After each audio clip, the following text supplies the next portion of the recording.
Okay, so in the last video, we just laid out the issue that Ruth's genealogy presents us, and the fact that we have just too little generations between the entering of Israel and of David. So in this video, we're going to be asking, why has Ruth done this? And we're actually going to be linking why Ruth has done this back into Matthew's motives, but you're going to have to hold on to see how this all relates back to Matthew. So right now, we're just going to spend a lot of time dealing with Ruth and why Ruth has given us so few generations. So let's return to Ruth, and as we noted, the very last part of Ruth is a genealogy, in which we're given names from Perez to David. Why has Perez to David presents us with a real difficulty, because there simply just isn't enough names here to cover the necessary time span. So let's ask, is there maybe a theological reason why she has given us these names? And let's first notice that from Perez to David, there are, in fact, 10 generations. And this might be significant. For instance, Ron notes in his article, there are 10 people listed in this genealogy, paralleling other such lists in Genesis. In Genesis 5, we have a genealogical list of the 10 generations from Adam to Noah. Genesis 11, 10 to 26 contains another genealogical list of 10 generations from Shem to Abraham. So perhaps the reason why in Ruth's genealogy we have 10 generations is because, as Ron notes, it is trying to parallel the genealogies found in the book of Genesis. For instance, in Genesis 11, we're given a genealogy of Shem to Abraham, which covers 10 generations. And in Genesis 5, we're given another genealogy from Adam to Noah, which again covers 10 generations. So at the end of the 10, we're given a very important name. We have David, we have Abraham, and we have Noah. So at the end of every 10 generations, it seems that we have a big change. And this is exactly what Ron notes. The first major era, from creation to the flood. The next list is found after the description of the nations descended from Noah. The Tower of Babel, the Tower of Babel narrative, when the world is divided into many languages. A list of 10 generations is used to indicate a transition from one major era to another. These 10 generation epochs were understood to be significant by the rabbis as well. So what they're noting here is that we have a big change. From Adam to Noah, we're dealing with from creation to the flood. And then from Shem to Abraham, we're dealing with the division at Babel, all the way to the selection and calling of Abraham. So perhaps the reason why Ruth employs 10 generations is to mimic these two genealogies right here. And we know that the rabbis noted this 10 generation pattern from Abraham to Noah and Shem to Abraham because they note so in their writings. And this is what Ron notes at the very end. The rabbis understood this to be of great significance. And here's one rabbinical writing which notes, there were 10 generations from Adam to Noah to demonstrate the great extent of God's patience for each one of those generations provoked God continually until God brought the waters of the flood upon them. There were 10 generations from Noah to Abraham to demonstrate the great extent of God's patience for each one of those generations provoked God continually until Abraham came and received the reward of them all. So even the rabbis understood this 10 generation pattern representing a change of era. So perhaps this is why we have such significance in each one of these. And hence this would indicate a theological motive for Ruth rather so than a historical motive. Ron goes on to make one other point about this importance of numbers. He notes, in this list, the 7th person is Boaz, the hero of Ruth. In Genesis 5, the 7th person in the list is the saintly Enoch, who walked with God. 7 is always a significant number in the Bible. The 7th person on the list would draw special attention. So not only do I have an important person mentioned in the 10th position, but in Ruth, in the 7th position, another important number, we have Boaz, who is of course the hero of Ruth's book. And in Genesis 5, we have in the 7th position Enoch, the person who walked with God. So hence the 7th position is filled by an important person. So this is yet another indicator that we're dealing with a theological writing rather than a historical writing. Hence, when we're presented with this problem, and we can say that historically it doesn't work. Ruth's genealogy doesn't work. But perhaps that's because we're asking the wrong question of Ruth. We're asking a historical question of Ruth when Ruth is trying to tell us something theological. And this is exactly what Ron tells us. He notes, the difficulty raised by this section in Ruth disappears when we understand that the list is a symbolic one and not meant to be understood as an actual historical record. There were in fact more ancestors between Perez and David, but they were excluded from the genealogical list in order to maintain the special 710 symbolism. Hopefully this explains why Ruth has done this. And now you should be asking in your head, why are you so concerned with Ruth? Why do you care about Ruth? You're supposed to be discussing Matthew.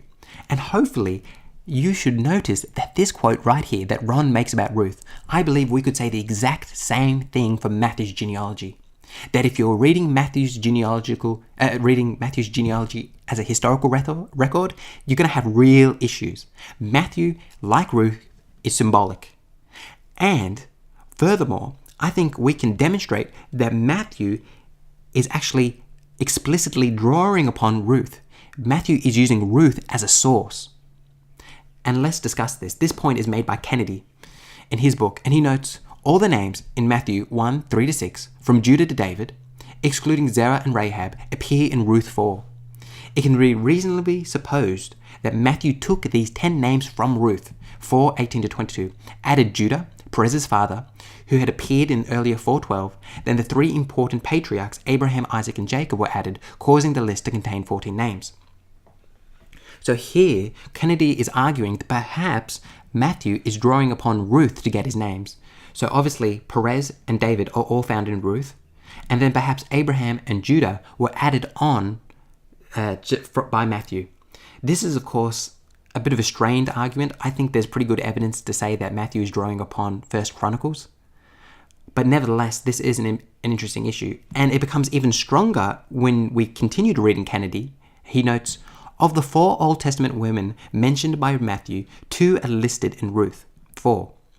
Tamar in verse 12 and Ruth in verse 13. Neither women appear within the genealogy itself, but both appear within the narrative that precedes the genealogy, and Ruth appears throughout the book named for her. So in Matthew's genealogy, we have 4 women mentioned. And of these 4, 2 of these women are mentioned in Ruth. So hence, maybe Matthew is getting these women from Ruth. So here are the names just in this section. There's also the wife of Uriah, so Bathsheba in another section. But in this section, from Abraham to David, these are the 3 women mentioned, Tamar, Rahab, and Ruth. And here Kennedy is arguing that Matthew is drawing upon Ruth, and evidence of the fact that Matthew is drawing upon Ruth is the inclusion of 2 women, Tamar and Ruth. Both of these women are mentioned in Ruth.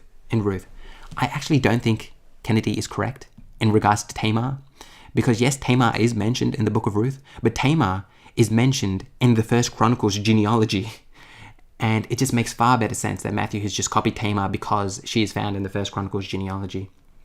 But why Matthew has included Ruth, that might be an indication that Matthew is in fact using Ruth as his source. I think Kennedy will continue to make points about Matthew using Ruth, and his second point is actually a lot more convincing than this one. He notes another connection between Matthew and Ruth is the fact that further correspondence between Matthew and the Greek text of Ruth can be offered by observing the employment of the same basic genealogical formula. This is the formula that Ruth and Matthew both use. Kennedy continues, this formula is used 9 times in Ruth 4, 18-22. Other genealogical formulas were available for use, as seen particularly in 1 Chronicles 1-9, but Matthew chooses to follow Ruth's formula here. This formula is used exclusively in Matthew throughout the genealogy 39 times. So the fact that Matthew uses the same genealogical formula, this formula is so-and-so begat so-and-so. The fact that he uses this formula, which is found in Ruth, might be a good indication that Matthew has imbibed the influence of Ruth, and he's specifically drawing upon Ruth. Now, that's the second one. So this is good evidence that Matthew is using Ruth. The best evidence that Matthew is using Ruth but is the symbolic argument. And this is going to be Kennedy's last point. He notes, clearly, the most striking similarity between these two genealogies is this use of a teleological genealogy. Through the classification of the Old Testament genealogies, the above analysis came to determine that within Ruth, a teleological genealogy is employed with a numerical significance for Boaz and David. In Ruth 4:22, David is placed at the climactic 10th position of this teleological genealogy that began with the less-known Perez. The entire story of Ruth has been leading to this climax of God providing a king for the otherwise hungry, needy nation that desperately required a king following the disastrous period of the Judges. This use of a numerical structure and significant, although not explicitly highlighted in Ruth as it is in Matthew, nevertheless indicates another key relation between these two genealogies.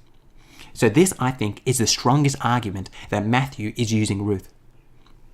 Just as Ruth puts David in the climactic 10th position, Matthew is going to put significant individuals in the climactic 14th position. Abraham, David, Babylonian captivity, Jesus. Matthew is using a numerical significance just as Ruth does. Also, Ruth, as we've shown previously, has divided history into periods. Let's again just rehearse this. So this is what Ron notes. The list of ancestors in Ruth was written as a 10-generation list to evoke the earlier lists and also to indicate that here a new epoch was beginning, the epoch of the Davidic monarchy. Just as Noah began the post-flood world and Abraham began the Israelite people in a new world divided into nations, David began the dynasty that will ultimately lead to a messianic times under the Messiah, son of David. So in other words, Ruth has given us 10 names in order to parallel the 10 generations from Adam to Noah, from Shem to Abraham, and now from Perez to David. And hence history is divided into 3 periods, culminating in Noah, Abraham, and David. The post-world flood, the selection of Abraham, and therefore the beginning of the Israelite people, and the beginning of the Messianic age. And this should all seem so reminiscent to you because this is exactly what Matthew does. Matthew has 3 periods, from Abraham to David, from David to the Babylonian captivity, and the Babylonian captivity to Christ. Matthew has done the exact same thing that Ruth has done. He's done it more explicitly than Ruth. He specifically tells us that there are 14 generations. And he specifically tells us the time gaps are from Abraham to David and David to Babylonian captivity and the Babylonian captivity to Christ. And hence, the question that we began this video was by asking why is there such large time variations? And surely these time variations are errors. And to a certain extent, historically, perhaps they are errors. But Matthew does not care. Matthew does not care about history. Matthew cares about making a theological point. He cares about you understanding the transition from one period into the next. And he wants his audience to understand that with Jesus, we're entering a totally new period, a period greater than David. We're entering truly the Messianic age. So when we come to asking the question, is this an error? Should we put a tick or a cross? I am again going to give the cop-out answer and put a question mark. Because we are asking the wrong question of Matthew. Matthew doesn't care about history. Matthew cares about theology. So perhaps you're in the audience and you're annoyed that I put question marks here. Well, I think you're free to put crosses here. You can say these are mistakes. But you have to ask yourself, are you asking Matthew the right questions? Are you being true to who Matthew is, or are you imposing your standards onto Matthew? Matthew doesn't care about history. He cares about theology. I've said that about 20 times now. So I want to conclude this entire series on Matthew with a quote. And I've quoted this quote before because I think it summarizes Matthew so well. This is by an Italian scholar who notes, "The genealogy is not presented at the beginning of the gospel to satisfy historical curiosity, but as a theological rereading of the story of Israel in light of the Christ event, which fulfills that story." That is what Matthew is doing in his genealogy. He does not care about history. He cares about theology.